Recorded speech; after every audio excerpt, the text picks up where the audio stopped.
From the great Yellow Sea to the Danube, from the frozen frontiers of the north to the river of Cyrus, all vassals gathered. More than 100 nomadic tribes, each beneath its own banner, its own totem, clad in the colors of its people, brought gifts to the great Khan. Even those who preferred to hide in the deep valleys of the mountains made the journey. For this was the wedding of Attila, the Khan of nations. Attila was no longer young. It was he who had forced Rome to its knees, he who severed the heads of rebels, cut the hands of those who raised swords, tore the feet from those who marched against him. He had taken the most beautiful women for himself, yet one he could never forget. Once, she had been a red-haired beauty, his first love, when Attila was still heir to the Hun throne.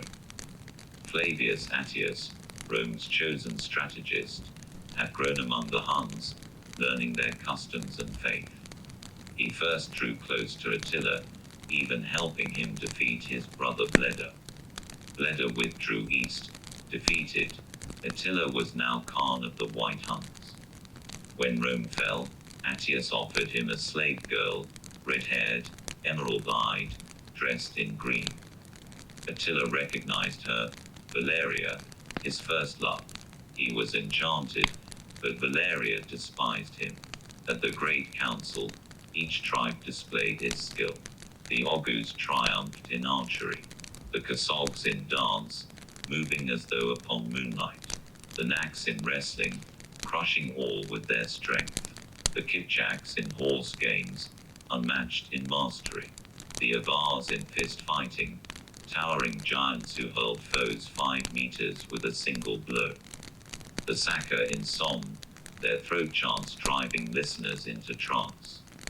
And the Massagete gave the most splendid gift, a golden crown of animal motifs, the circle of life. Within it ran a deer, chased by a wolf, struck by a stag's antlers, followed by a leopard, then a bear, then a tiger, then a lion, and finally the earth dragon, behind which rode horsemen with arrows drawn. Rome built Attila a palace beside hot springs for the wedding, but the Huns refused to dwell in stone houses. It drains our strength, they said. Women and children could winter there, but for men it was forbidden. The Khan had countless wives. He forged alliances with the daughters of every tribe. He even took the daughter of the Chinese emperor, securing his eastern flank. He had so many children that even he did not know their number. The Roman palace pleased the Han princess, but her son longed always to be at his father's side.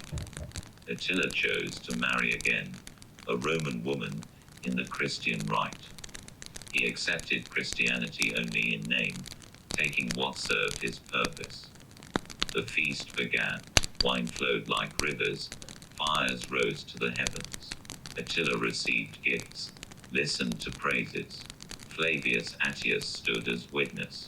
The vows were spoken. Attila and Valeria withdrew to the tent, and there, his heart stopped.